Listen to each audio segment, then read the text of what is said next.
You've tuned in to the Crispy Noodle Podcast You realize what you've done? with Rich Liebig A real gangster plays his cards, right? and Michael Costanzo. What was that you just read? Let us be the Crispy Noodle in your vegetarian salad of life and boring news. Good times, noodle salad. The point is, you now have the ability to be happy. And now, here's Rich and Mike on the Crispy Noodle Podcast. Woo! Yeah! How you guys doing? What's up, everybody? It's time for this week's episode of the Crispy Noodle Podcast. Let us be the Crispy Noodle in your vegetarian salad of life and boring news. We've got sports, we've got entertainment, we've got odd news all coming your way on this meal for your mind. That is the Crispy Noodle Podcast. Thank you guys for joining us on another interesting episode. We are coming back from our summer break, if you will.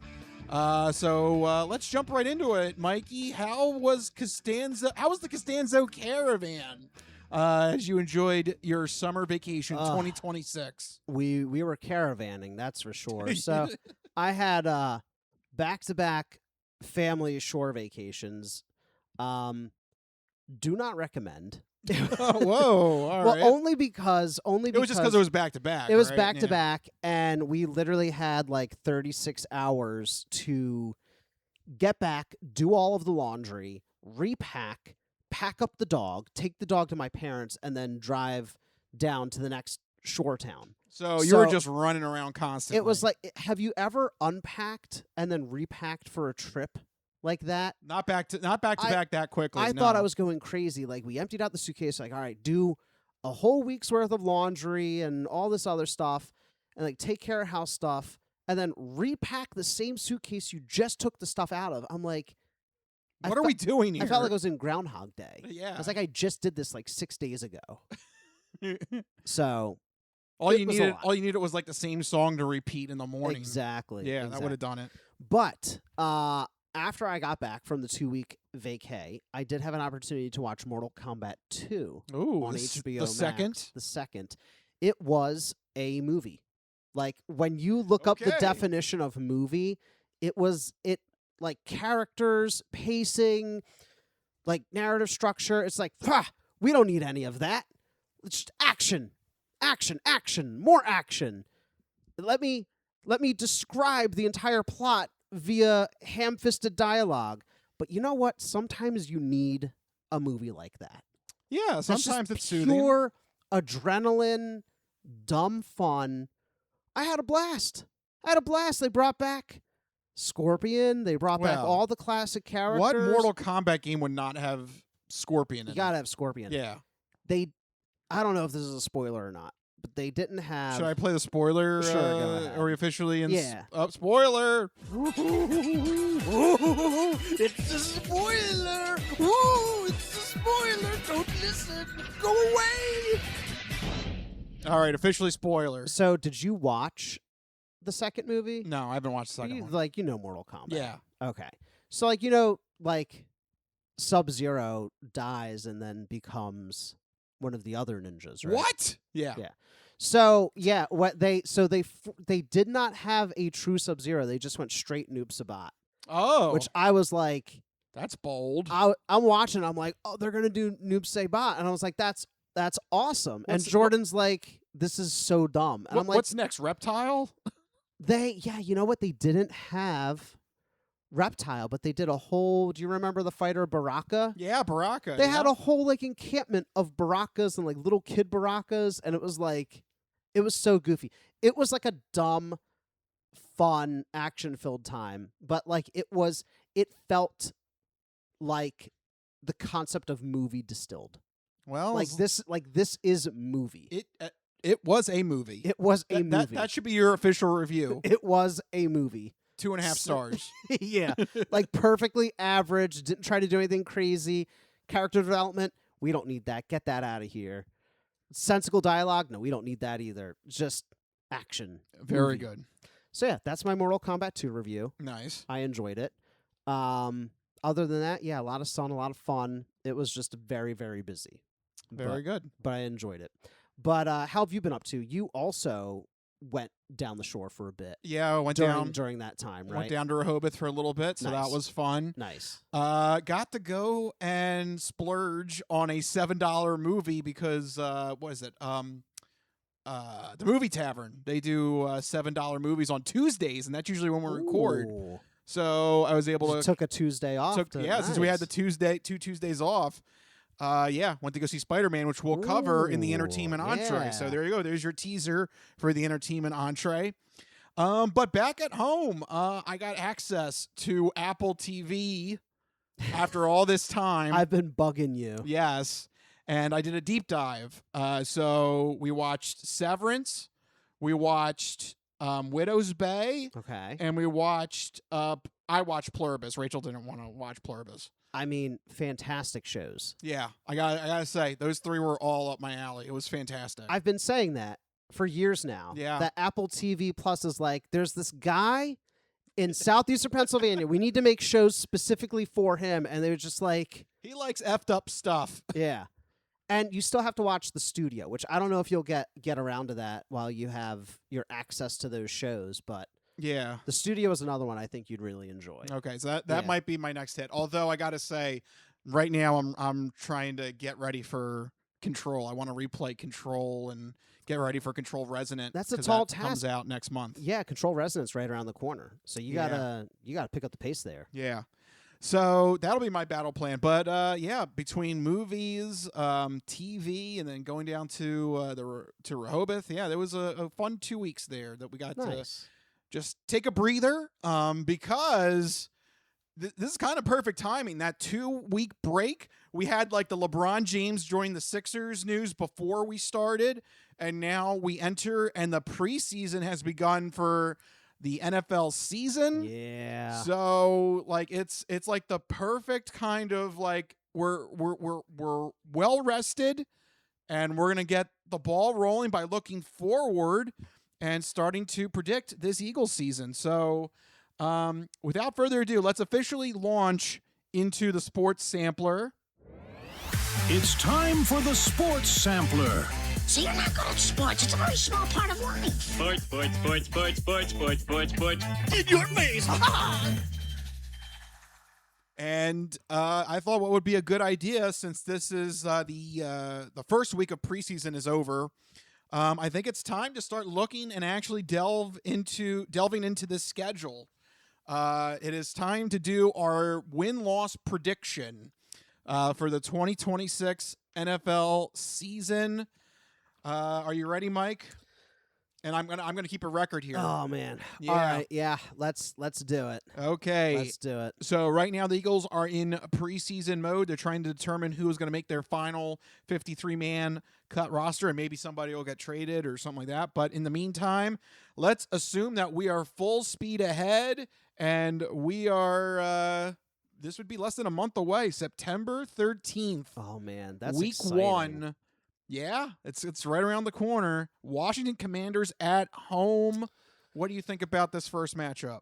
I like to believe that we will win this game. I think that we can. Oh man, I feel like this is going to be bad to start off this way. I think we're going to lose this one. Whoa, okay. I'll tell you why. The Washington Commanders are going to be a tough team. They have some issues to work through, but what's his name? Daniels is coming back healthy. We have a new offense that we're implementing. We're usually a little rusty to start off. We don't play our starters hardly at all during the preseason. Yeah, So- some would argue that the first game of the season is really like the true preseason. And especially installing a completely new offense. With a lot of guys were banged up at the end of last season, so I feel like we're going to be starting things a little slow, a little safe, and I think the Commanders are going to view that as an opportunity to come into town and try to punch us in the mouth early. I think they might get that initial lick in. I really don't want to, but for some reason, I have some trepidation about this one. I'm going to say loss. Okay. I'm going to say you- total win. All right. No, I mean, listen, that's fair. Washington doesn't scare me. As Okay. a matter of fact, if I was thinking about doing like kind of like a separate bit where we talk about like underrated and overrated teams. Yeah, I think Washington, even at this state, is overrated. I mean, they just lost Tunzel for a significant amount of time. I did forget about that. The more I study Daniels, I don't know if he's that great. I think he's a little overrated. We haven't seen much of him since that incredible run in 2024. That's all the tape he has is that one season. I'm not sold on this Washington team, so you're making me want to change my pick. I'm thinking it's a win. I think it's a win to start off. Well, I hope you're right. Next week it is next week. Like we're playing next weekend. No, week 2, September 20th, 1 p.m. game at Tennessee. I mean, this one's easy. It's a win. Yeah. But I don't think we need to dive into it. The Tennessee Titans have been perpetually bad the past few seasons. They have Cam Ward, sure, but they have a lot of deep running issues on that team. Yeah. And I think that as long as the Eagles are somewhat competent, they should be able to handle the Titans. All right, I agree as well. That's a win. Week 3, September 28th. First primetime game. Yes, the first primetime game at Chicago. Chicago. This one is going to be a tough one, but I think that the Eagles can also handle Chicago. I know it's weird that I gave the Commanders the win week 1 and then give the Bears other way around. We have a loss. I gave the Eagles a loss for the Commanders, but a win for the Bears. I think that we are better suited to handle the Bears. Our defense is going to be comparable to theirs. Our offense is going to be hypothetically better. I think we have more weapons all around. Chicago's not a team that typically gives the Eagles a lot of trouble. So they did last year, Black Friday. That was a bad game. Well, this is a new year. So okay. I'm going Eagles. All right, Mike's giving them a win.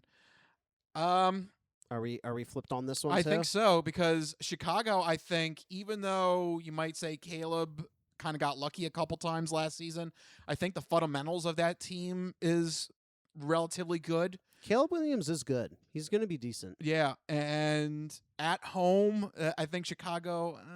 Do they have a home? They do right now, but yeah, in the future, they might be Indiana Bears. But I'm going to give this as the first loss. I think that's going to be very tough to go on the road and face a relatively confident Chicago squad there.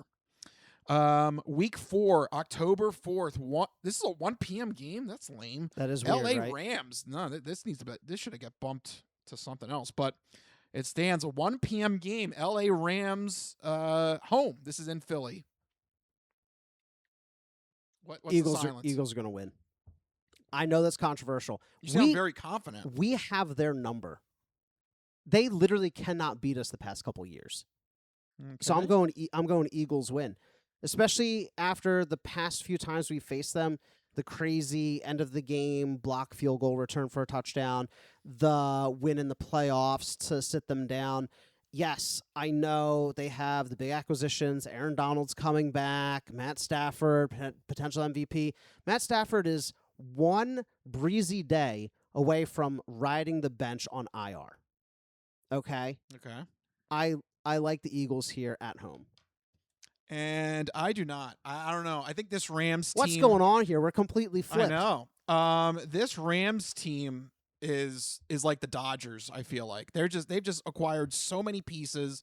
And Les Snead, that's his philosophy. F them picks. If I got a chance to strike, he's striking. And he had a great offseason. I think it's going to translate well for this team, especially to start off the season. Now, as the season progresses, maybe there's a couple injuries that affect this team, but I think this is a bad spot, again, for the Eagles that they faced them so early in the season.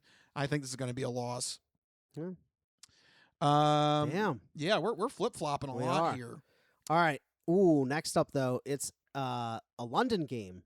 That's right. This is the London game. Yeah. Got to get up early for this one.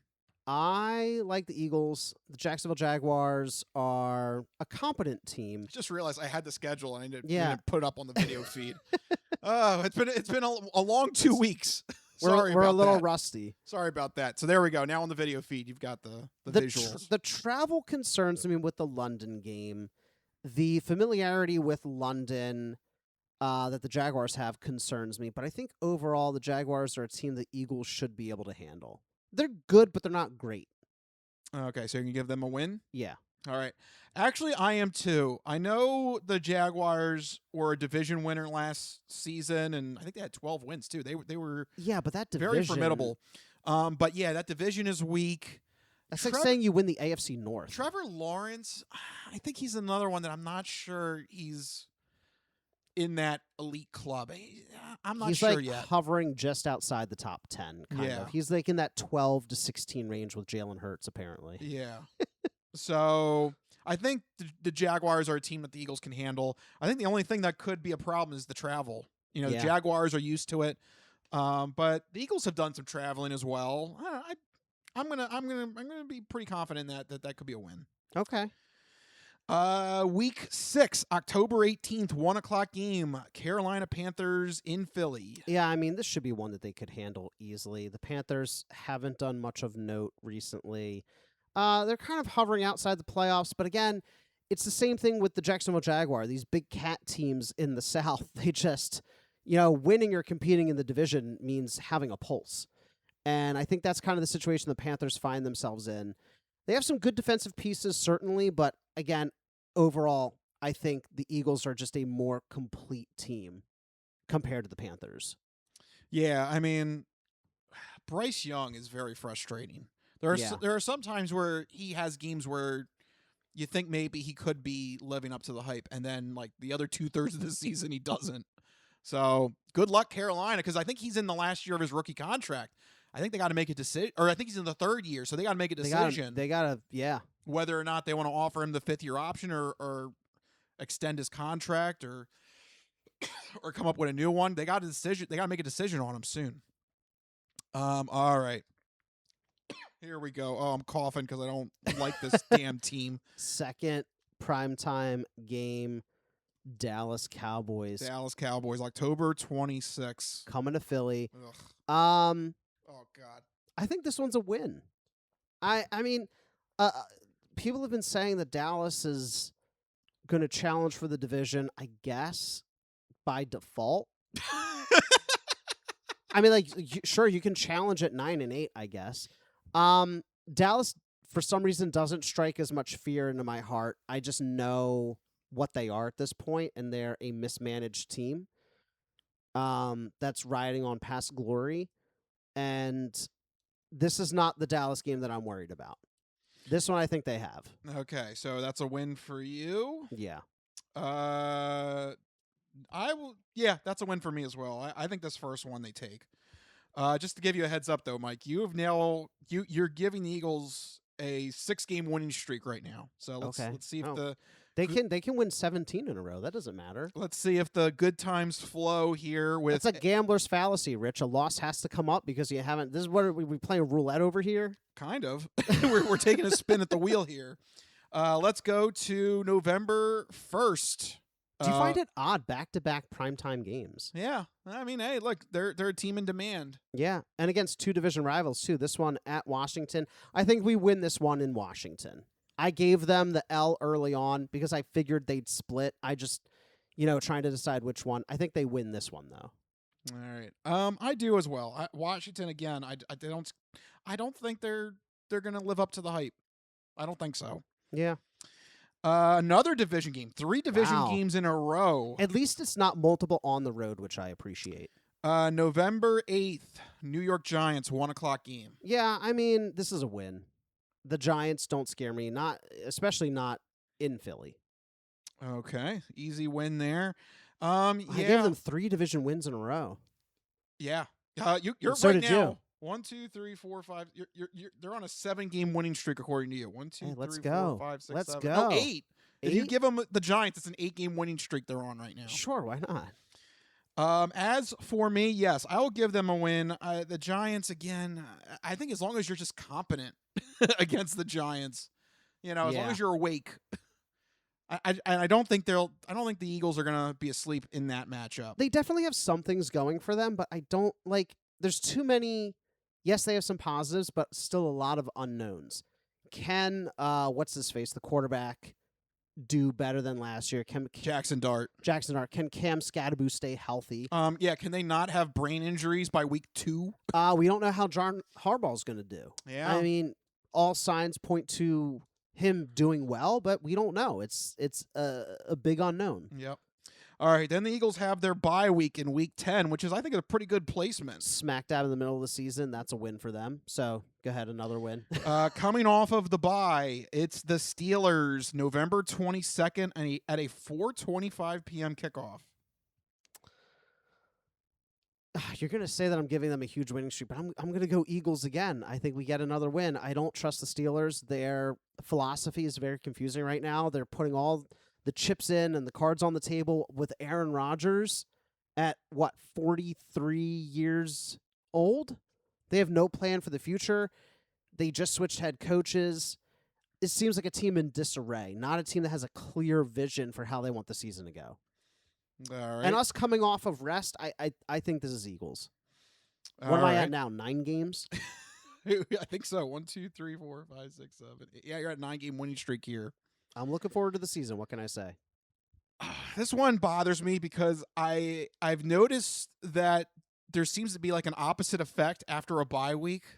Like if you're on a winning streak and you get the bye, it's almost like a deterrent because you kind of lose your momentum. Yeah. Although the other way around, if you're on a losing streak and you go to a bye week, sometimes that reassesses your situation and you go on a winning streak. Could we be in the situation where the Eagles are winning a lot but close games, then they get to the bye? I think that's a possibility, but I still think the Steelers just get after Aaron Rodgers, and I think our front four can do that. So yeah, I'm confident in that. That's a win. All right, now we're at I think this is Thanksgiving spot. Yep, Yeah. November 26th at Dallas. So if you'll notice, only 4 days of rest. We're traveling to Dallas for their Thanksgiving game. This is the Dallas game that I have them losing. I think the Eagles go 4-2 in the division this year. I have that as a loss too. I just think this is just bad placement. It's bad news. Bad news and for us. Just another heads up in terms of kind of thinking about the schedule and predictions. Going away to a Thursday night game is Always a harder. huge detriment. Always harder. Huge detriment. You lose that day to travel. You Yeah. can't practice. You're jet lagged, whatever it may be. Huge detriment. So, yeah, I agree. I think this is the split here. We lose to Dallas. December 6th, 4 o'clock game at Arizona. If I were the Eagles, I would not bother going home in between these 2 away games. I hope they continue on to Arizona. I don't think they can because that's going to be... They have in the past. What, 10? That's 10 days, though. So? That's a big gap. They're professional athletes with millions of dollars. They can afford hotel rooms. I don't think they're going to do that. But it is tough doing those 2 travel days back to back. I still like the Eagles against Arizona. Arizona is not a well-run team. No, they're in the conversation for Arch Manning. Yeah, at this point in the season, they're trying to tank games to make sure they get a top 3 pick. Yeah. Okay. Next one is the Colts, 1 o'clock, December 13th. Week 14. This is a tough one because the Colts did well last year, but I don't know how much I trust them. Well, they did well until Daniel Jones got hurt. Yeah. And then they had to rely on a 43-year-old Phillip Rivers. Desperate times. I'm still giving the Eagles the win. I don't know. That division, I don't know. The AFC South, them doing well in that division, it's just, I don't know. I think you have to weigh things a little differently in that division. I like the Eagles here. Yeah, to me, this is going to depend on the health of the Colts. I mean, if Daniel Jones is still slinging it, I think it's going to be a little bit more difficult to handle this one. But, yeah, this could be a squad that just gets hurt constantly. Jones just gets banged up every year at some point. Yeah. Yeah, I'll go with a win on that one as well. Then December 19th, week 15. Loss. Yep, the Super Bowl champions. If there's a team that has our number, I talked about us having the Rams number earlier. If there's a team that has our number, I don't think I've ever in my life seen the Eagles beat the Seahawks. It's crazy every time we play them. Doesn't matter the good, bad, indifferent, in the rain, in the sun, at home, away.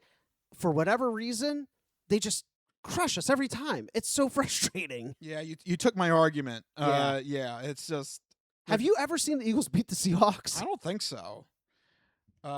So yeah, that will be a loss as well. So we both agree on that one. That is a 5 p.m. kickoff. What is that? Saturday? Oh, that must be a Saturday. Must game. be a Saturday. Ugh, that's a weird. It's another weird scheduling. I don't like that. Well, it's probably to make room for this next one on Christmas Eve. The Eagles have a lot of notable games. London, Thanksgiving. Oh, this is the Christmas Eve one. Christmas Eve, yeah. Week 16, December 24th, Houston Texans. As long as the Eagles can stay focused, I think they should be able to beat the Texans. The Texans are always one of those teams. Again, it's that AFC South. Those teams are so odd to me. Like, you can never tell what they're going to do. So you're putting it down as a win? That's a win. Sorry, yeah. Okay. How many wins am I up to? I got to count because I don't want to be too homerish. Because I think there is going to be a little stretch.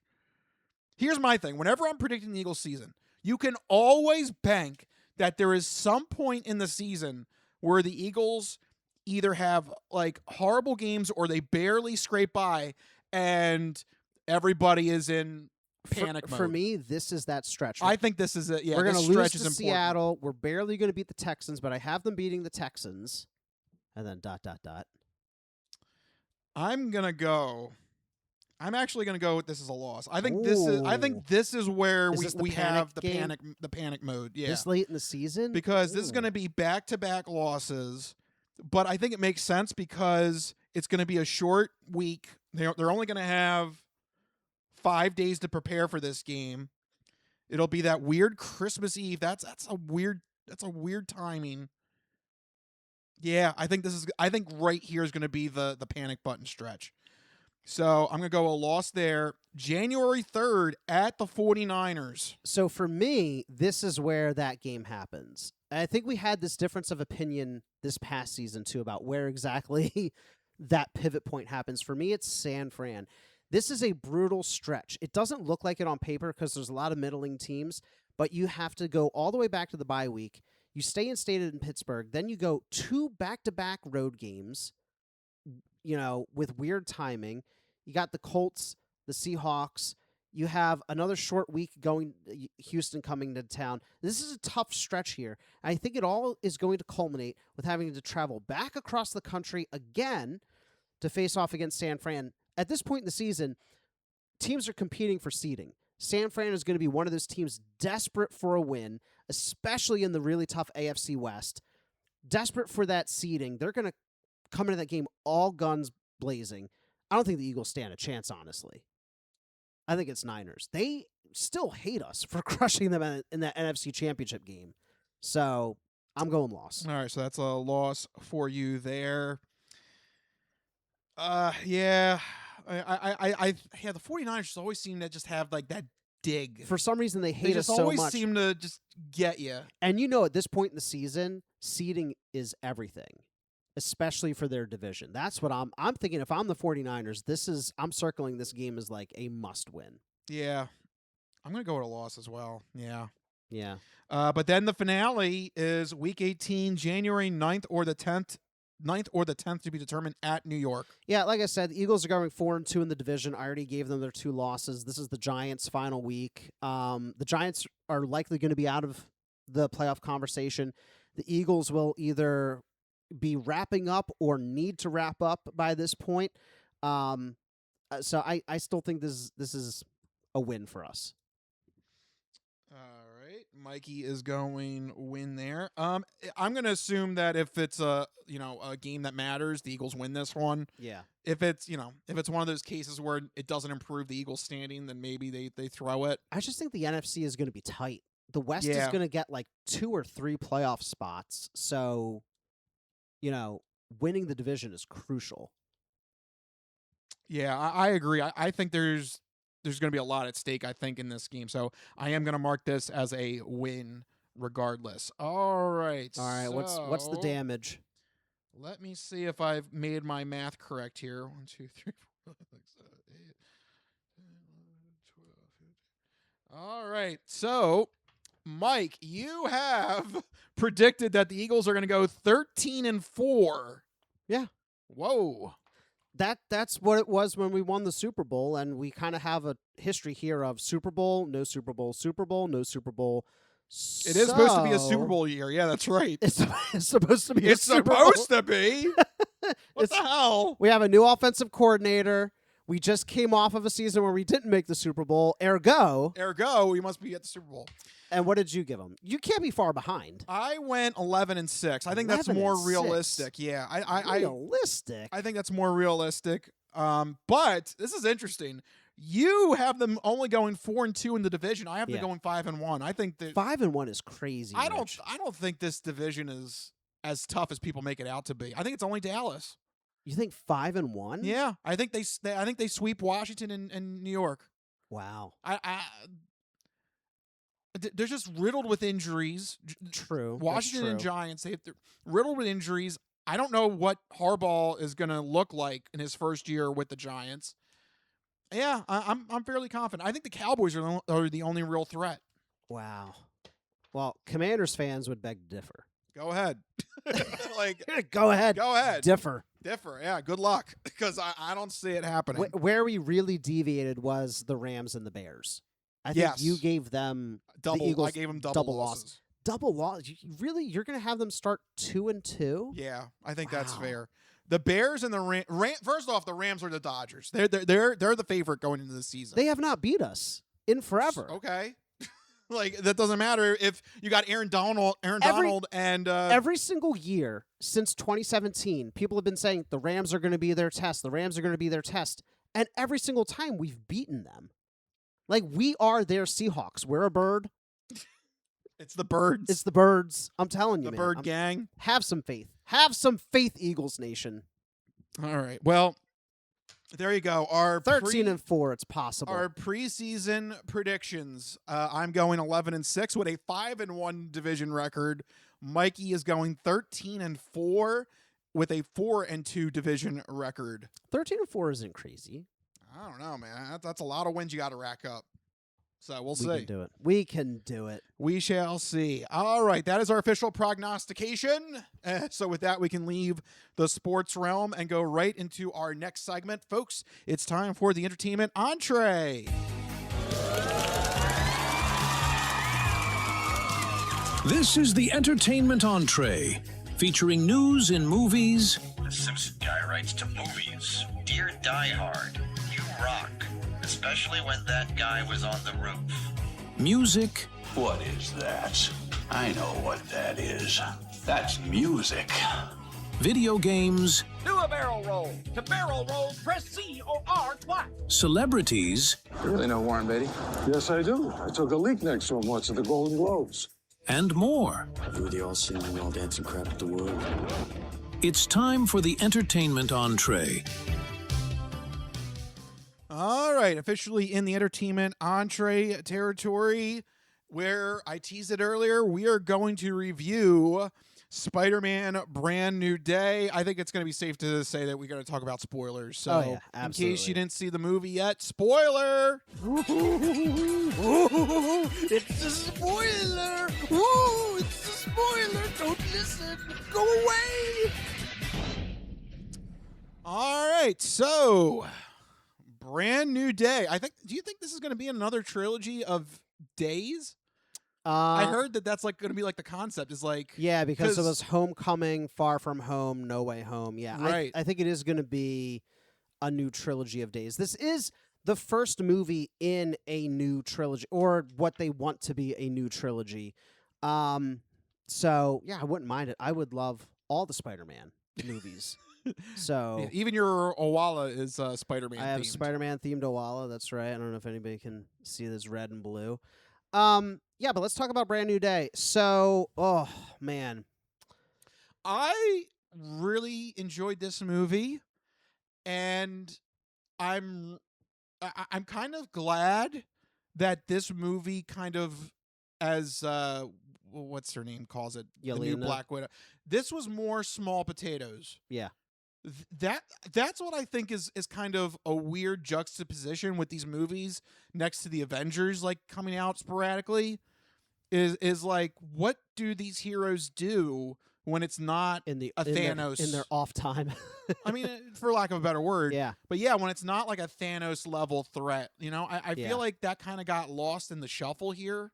the best part of the movie was early on when they did the little montage of him taking down all of like the C-list villains. Mm-hmm. Like they had, what was it? Tarantula, Tombstone, Scorpion, like all these lesser criminals. Because at the end of the day, it is your friendly neighborhood Spider-Man, right? Yeah. That's like Spider-Man he thrives in the small potatoes. I know that makes him sound like not a big time hero, but like that was always his thing, was like street level crime. And tell me if you agree with this statement. This is something that Red Letter Media brought up in their review of Spider-Man. That like this felt like, or it felt like the opposite of Civil War when Spider-Man debuted, because when he debuted, he had like Iron Man backing him. He had like almost like an Iron Man like suit. Yeah. You know, I don't know if this is it like an Iron Spider. I don't know what they called it, but it was like an Iron Man-ish Spider-Man suit. Right. Whereas this movie, he's back in like a cloth Spider-Man suit. It felt more like Spider-Man. It felt more like a Tobey Maguire Spider-Man that didn't have like some sort of grand plan outside of the universe. Yeah, I mean, I think that's so essential for the character because you're absolutely right. Spider-Man for the longest time was leaning on the tech from Tony Stark in his suits throughout the first trilogy. And they made a point at the end of No Way Home where you see him making his new suit, and it's like that reverting back to that street level hero who he makes his own gear, he has his own suit, he's more, for lack of a better term, like fragile almost. Yeah. And that's so essential for Spider-Man because that's where Spider-Man thrives, is in being a flawed hero, being a street level hero who is protecting his neighborhood, protecting his friends and family, and making his own gear. You know, he can be the intergalactic hero too when he's called on. Not that he can't deal with the big potatoes, but his stories are always better when they're more personal. And that's what this movie did well. It was a callback to the Spider-Man of old with a smaller scale story. I had a tough time with the movie, though, because the first two acts did that perfectly. And then usually movies mess up Act 2. They have like the beginning and the ending in mind, and then Act 2, they just kind of meander until they get to the end. This was almost the opposite. I felt like Act 1 and 2 were pretty solid, with him dealing with and struggling with who he is and where he's going, and show him doing his street-level crime thing. And then Act 3, all of a sudden, it's like all of Manhattan is all of a sudden under threat. You're bringing in characters that have no business being there, muddling up the climax. You have Spider-Man being like, his big revelation is, I'm both Spider-Man and Peter Parker. It's like, no kidding. By the way, that actually, I saw this posted. That's a weird, like, I don't know whether or not it was intentional or not, but Batman Forever, that's how that movie ends, is he has to make like a decision between being Bruce Wayne and being Batman. And he's like, Val Kilmer plays the role great, but he says like, no, I'm both because I choose to be, or something. Like it was very similar. Like it was one of those things I didn't realize, but like if you put like the script together, the dialogue, it was very, very close. But it's so bizarre to me because as much as they want to go back to that like Spider-Man of old, I feel like that statement, I'm both, flies in the face of what Spider-Man tries to do. Spider-Man's whole gimmick is that like he is so protective of a secret identity because he's trying to protect the people who know it, right? He's trying to protect the Aunt Mays, the Mary Janes, things like that, because there's certain villains that know his personal life. So his secret identity is so important to him. And you kind of see this when he goes to that one SHIELD facility or whatever, and he like refuses to take off his mask and like register with them. He's like, no, I can't. Yeah. So like to say I'm both kind of like undermines that. Another thing that undermines a lot of things, I know they wanted it to be like a big emotional moment where him and MJ had their second breakup. I'm like, this already happened. It was way more impactful. This doesn't, like, everyone in the theater got all quiet. And I'm like, I already saw this like 3 years ago. I don't know. His heart got broken again, Mike. Am I heartless for that? Yes, his heart got broken again. I'm weirdly critical of this Spider-Man movie. Yeah, I thought you would been a little more enjoyable on this one. Well, it's because I don't think they took enough risks for where this could have gone. I also think. How about flipping it on me? I'll give you the devil's advocate portion. Okay. I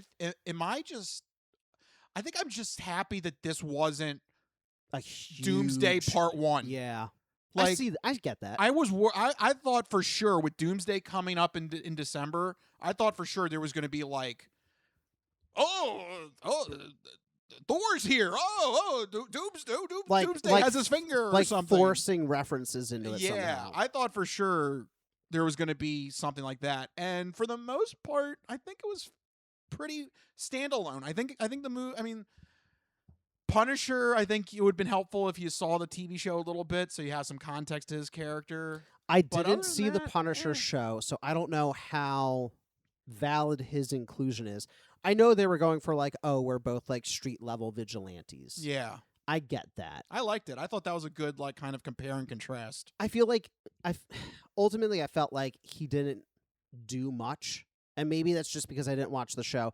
I also felt like Yelena was just like included as like a, hey, remember there's like Avengers now. That was your Doomsday tie-in, like, oh, she's still there. Yeah. I feel Don't forget to watch Thunderbolts. I also you didn't watch Thunderbolts, did you? Exactly. That's right? exactly what that was there for. It's their version of the comics, in the comics where they have like the little asterisks and they're like, see Wolverine's Adventures number 12 or whatever. You better watch that damn Thunderbolts movie. They like have this. It's like, remember that thing that happened over there, and then it has the little asterisks with boobs. With boobs, yeah. Getting a little risque in that scene, right? The other thing was that'll get their attention.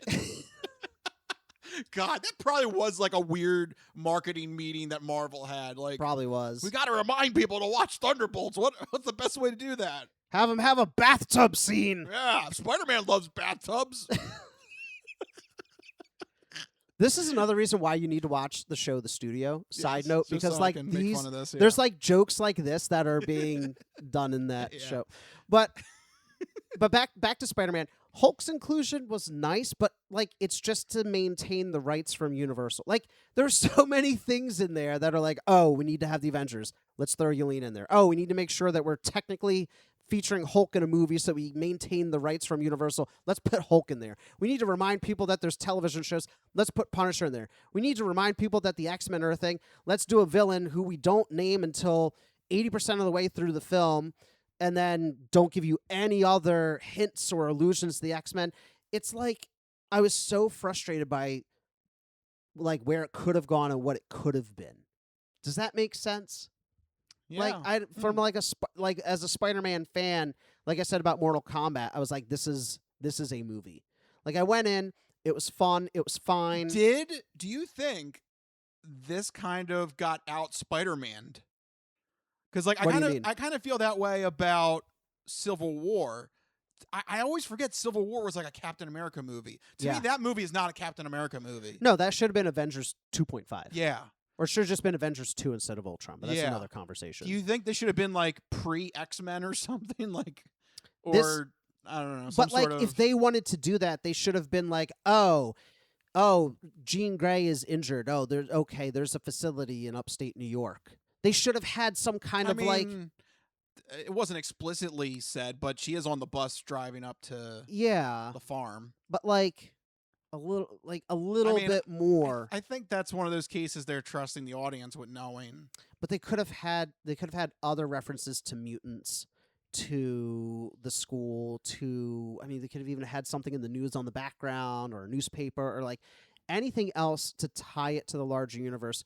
Or you need to do more Spider-Man specific things. It was like this weird in between where it didn't know whether it wanted to be Spider-Man or whether it wanted to be X-Men, beta version. Okay. And furthermore, to that point, I wanted more from Jean Grey. I loved the parts where she was like telekinetically body hopping. Yeah. That was so cool. But then like the final confrontation was like mostly Hulk. And I'm like, you could have done so much more interesting things with just it being Spider-Man versus Jean Grey somehow. you know? I felt like they kind of like missed a beat there with like Hulk being the big bad or being like a stand-in for the big bad. Or how about the Hand? I thought the Hand was kind of the big bad. But again, I know you're going to say you should have watched Punisher. I don't want to watch Punisher. I want to watch Spider-Man, and I shouldn't be punished for that as an MCU fan, you know? That's fair. Like you could like those older movies, like you could watch all of them or you could watch only some of them and kind of get the gist. They did a really good job of catching people up. This is like you're screwed. If you miss one Christmas special from one off-brand hero, that's the hero they're going to put in there, you know? just your luck. Just my luck. Like anyway. So yeah, I'm a little critical of it just because I thought there was so much more potential just because this was the final film before Doomsday.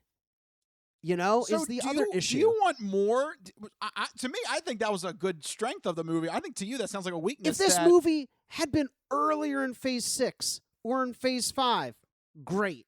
This is the final movie 6 months before Doomsday and no mentions whatsoever. I don't think Spider-Man is in Doomsday, which is why it's weird that it's placed here, especially knowing what's coming up.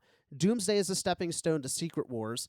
Secret Wars is crucial for Spider-Man because and I'm now convinced it's never going to happen. It's where he gets the black suit, the symbiote, right, and how Venom is introduced into the Spider-Man world.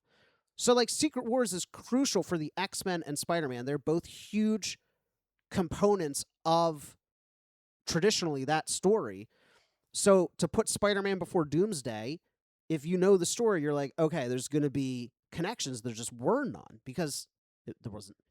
It wasn't supposed to be that way because they had to rewrite everything because of Jonathan Majors, the bum. Yeah, so much for Kang. Sorry. So yeah, I don't know. I'm weirdly critical of it. I feel like No Way Home was a superior Spider-Man movie by far. Even removing the Tobey Maguire and the what the heck is the other guy's name? Whose name I can't remember. Yeah, Andrew Garfield. Spiky-haired guy. Yeah, even removing the Tobey Maguire and the Andrew Garfield thing, there were so many other great moments in Spider-Man No Way Home. Like death of Aunt May, great. All the classic villains, phenomenal. Just, you know, the things that Spider-Man go through to understand the weight of the responsibility, the goodbye with Ned and MJ. Like, there were so many great moments. I feel like this movie lacked a truly impactful moment. Oh, for me. Very good. Is this weird? Like, yeah. you're enjoying Spider-Man more than me? Yeah, this is a weird one. This is a weird switcheroo. I don't know. I'm feeling all kinds of ways about it. Yeah. How about a final rating? Final rating from me? I know I just ranted and raved against it, and so everyone's expecting, he's going to give it like a 4 or 5. Like, I still give it a 7 out of 10. Like, it was still, like I said, there were good moments. There weren't great moments. I think overall, it was largely enjoyable, if somewhat forgettable and meandering. How about you? Yeah, I was going to go with like an 8. I enjoyed it. Yeah. What would you give No Way Home? No Way Home was pretty good. I'm just curious how you're ranking. I give that an 8 too. 8 as well. That's around okay. There. Yeah. Am I suffering because I know too much about Spider-Man? Maybe you're having the super fan fatigue. super fan fatigue. Yeah, I wanted him to grow 6 arms. Yeah, what the hell? He's supposed to grow. The whole plot line is he grows. He literally metamorphosizes into like a man spider, a Spider-Man. It's in the name. It is. It's too weird for movie fans, isn't it? I guess a little bit. If Peter Parker just shows up with 6 arms. Anyway. A little bit. All right. Well, there you go. That is our review of the Spider-Man movie. So very glad that we are able to watch that and review it together. Now let's get to our third and final portion of the show. Maybe this is where we'll get back onto the right synergy with the non-fortune cookie odd news. Snack time! Oh no, what have you done? What is the charge? Eating a meal? A succulent Chinese meal?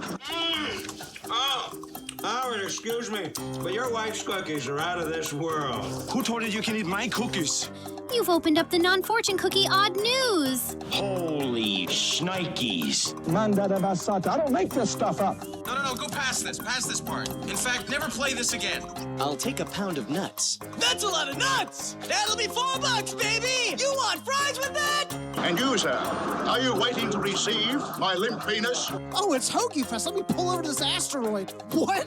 This is the non-fortune cookie odd news. Oh, these cookies. Put that cookie down now! What does Rich have in store for us? So sit back, get everything you need to get from the kitchen. Be sure to empty the bladders and go to the bathroom because you're in for a hell of a ride. Woo, odd news. That's right, everyone. It's time for the non-fortune cookie odd news. Here in this segment, Rich researches the news, he reads the news, and I react to the news. He finds a weird, wacky story and keeps it hidden from me, which ensures that all of my reactions are my genuine gut reactions to hearing this story for the very first time. I don't know what's about to happen. You guys don't know what's about to happen. And even Rich doesn't know what's about to happen because these stories always take us down wacky and wild paths. And I'm ready to get started. Where are we heading to? Now, who is this guy in Florida? It's Florida, and they're crazy. Of course. Oh, yeah. Back to Florida. Naturally. Florida wanted to say, welcome back. Oh, thank you, Florida. Yep. And they provided an interesting odd news story here. All right. Boy, I got to say that this person is a rascal, a young whippersnapper. She is doing everything wrong. Take a gander at this story. Okay. We are going to follow the case of 19-year-old Haley Serbal. Serbal. All right. Yeah, Serbal here. This happened Saturday night at the restaurant Shizo Crispy.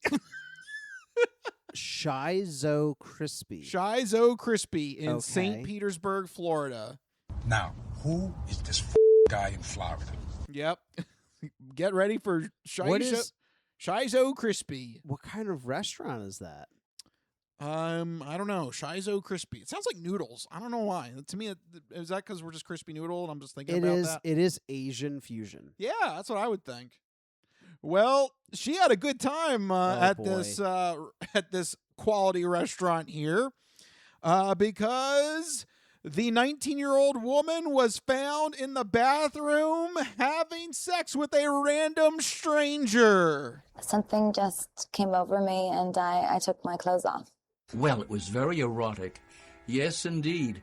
It was erotic. Yeah. Nothing gets her going like noodles. Oh, boy. Let me tell you. She loves a good noodle. She loves a good noodle.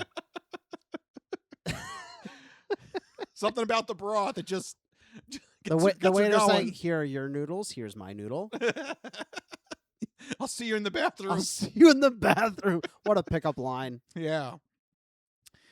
Okay, so Serbal, who employees, quote, confronted for having sexual intercourse in a bathroom, was being guided out of the bathroom. That is when the general manager confronted her as well. And that is when Serbal turned around and hawked a loogie right in the face of 37-year-old Kalina Conklin, the general manager. Oh. That sucks. There was a bit of a nastiness last night, yes? Some very extreme nastiness, yes? Yes. You got caught. Come on now. This next part is in the police report. I just want to have you yeah. Okay. Yeah. You're right to have that expression. All right. This is now I'm concerned. This is in the police report. Quote, the spit was visible on the victim's face. Numerous witnesses saw the saliva drip down her face. Ew, why is that so graphic? Do they really want to show off how bad it was? Oh, God. This cannot be made good. It's shameful. It's a shameful, shameful day. The spittle dribbled down her face, following the lines, seeping into every pore. What a loogie. Oh, God. Yeah. Direct hit. The saliva created rivulets down her skin. They got weirdly graphic. Right? Yeah. Okay. So immediately right then and there, the police arrived on the scene. Serbal was arrested and booked into the county jail on a misdemeanor charge of battery. Okay. She was going to be released on a $1,000 bond when they decided to look up her history. Oh, boy. Oh, boy. Yeah. I feel like somebody who's having sex in public bathrooms and spitting on general managers and generally causing a ruckus probably has a few line items on their record. She's only 19. Like she's only 19? She's only 19 years old. You didn't say that at the start. Yes, I did. Oh, you said she was a rascal. Yeah. She was a young whippersnapper. Yeah. Oh, that's right. You did. Yep. My God, 19. 19 years old. What has she got up to in her long 19 years? She's banging men in the restaurant bathroom of a noodle place and spitting on everybody. But the police searched her history and found that she is a defendant in 2 pending felony cases. She was arrested for Grand Theft Auto, not the game. Yeah. Most 19-year-olds are playing the game Grand Theft Auto. Right, exactly. Not actually committing Grand Theft Auto. And being an accessory after the fact to an aggravated assault with a firearm. She is getting up to 19 years old. She's getting up to some trouble, man. She is a busy teenager. Yeah, what the hell? Yikes. Damn, man. Don't you have anything better to do? Jesus. Stealing cars, assaulting people with firearms, spitting on people, sex with random strangers in bathrooms. I may not know my flowers, but I know a bitch when I see one. Yes. Ooh, she's getting into it. Also, cops also made a note. I don't know if this is a charge. It's a note on her file that Sir Ball, leaving court one time, was seen wearing a black mask and slashed tires in the parking lot outside of the courthouse. So, I don't know why that's not a charge, but I guess they figure there's so many charges already.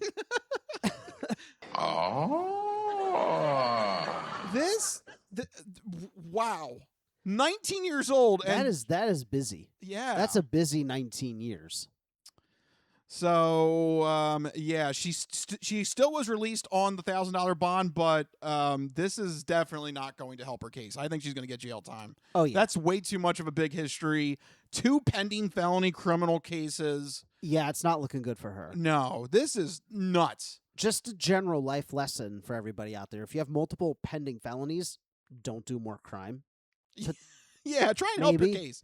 It's like, just stay home. Look, for you committing Grand Theft Auto, maybe you should have played Grand Theft Auto. Right. Because you got to get those stars down. Exactly. She's not doing a good job of getting... Usually, after you commit Grand Theft Auto, you go and you hide in the bushes for a couple of minutes. She didn't do that part. She banged somebody in the bathroom. Yeah. You missed the middle part where you got to hide to get the stars down. Right. So now it's like 4 stars instead of 3. You got to get the heat off of you. Not good.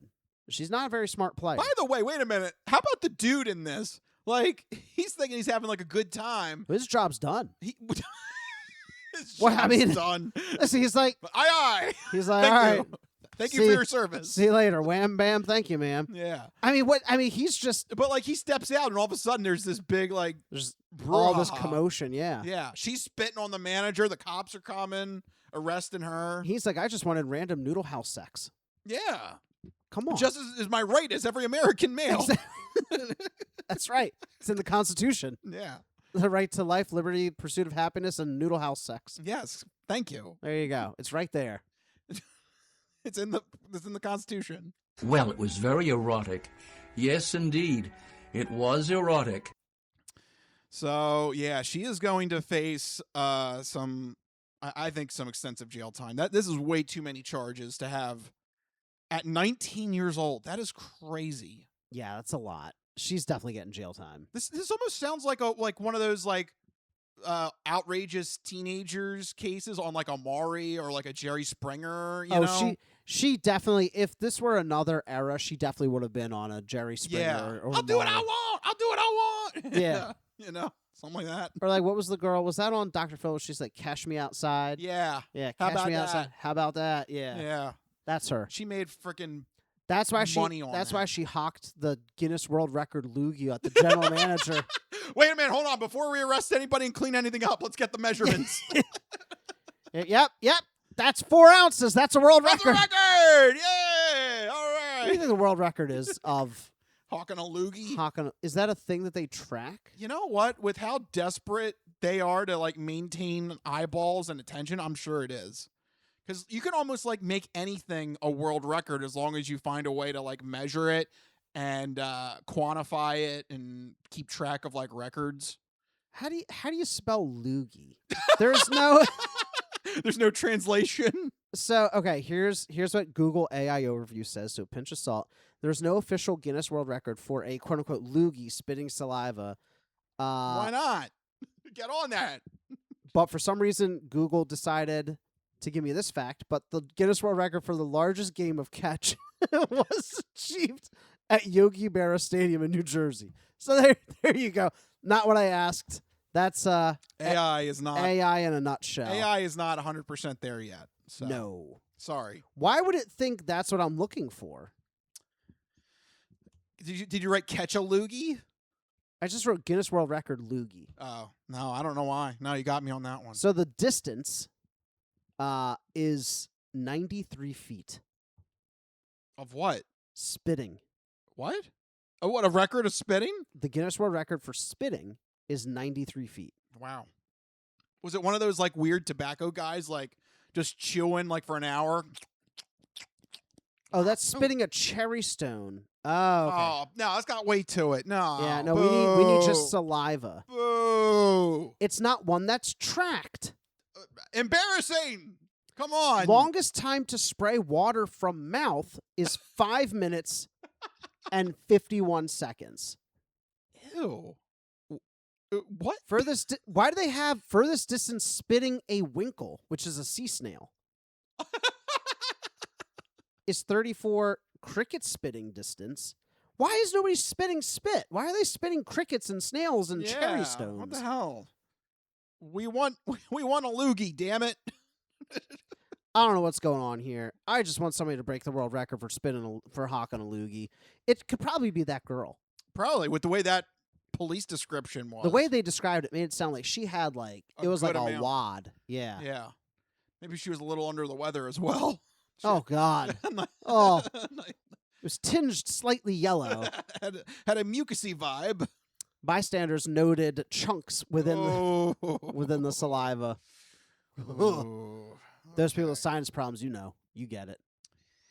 Anyway, right, yeah, we're getting a little too disgusting. When Mike is describing mucus, I think it's time. I think that's the calling card. I think it's time to start wrapping up this episode of the Crispy Noodle Podcast. Thank you guys for watching our little show. If you like what you heard, make sure you go to our website, thecrispynoodle.com. Make sure you follow us on social media. But most importantly, make sure you have a way to get the podcast sent to you every week. We have two main ways to do that. First is on our YouTube page. Go to YouTube and search Crispy Noodle Podcast and hit that subscribe button so that you get the podcast sent to you every week. Second main way is on Spotify. We put the video podcast up on Spotify so you can watch it there. But you can also listen to us as an audio-only podcast as well by putting Spotify on in the background. And then if you have Android Auto or Apple CarPlay, you can take us on the go with you every week using those services as well. And you can leave comments. That's now a thing now on Spotify. So not just YouTube. If you want to leave a comment, you can leave a comment on the Spotify post as well as the YouTube video post if you want us to address something on a future episode as well. That's right. So many ways to check out and get in touch with the Crispy Noodle Podcast. But if you need to get in touch with us individually to share your sports, entertainment, and odd news stories, you can find us on Blue Sky. I'm at Mikey Costanzo, MikeyCostanzo. And I am at Rich Liebig, RichLiebig. You can find us on Blue Sky, find us on Instagram, all that fun stuff. Let us know what's happening. Let us know what you think of our Eagles predictions. Once again, Mikey has them going 13-4 this season. Hey now. And Let's go. I have them going 11-6. Boo. So we shall see. I was right last year, by the way. Nobody cares. Thanks. I want to be optimistic. I'm just saying. I was right last year with my predictions. So we shall see if I repeat back-to-back seasons. But for right now, we got to wrap it up. This has been the Crispy Noodle Podcast. Let us be the Crispy Noodle in your vegetarian salad of life and boring news. That will do it. We'll see you guys next week. See you guys later. Bye-bye, all you fine peoples. Good night.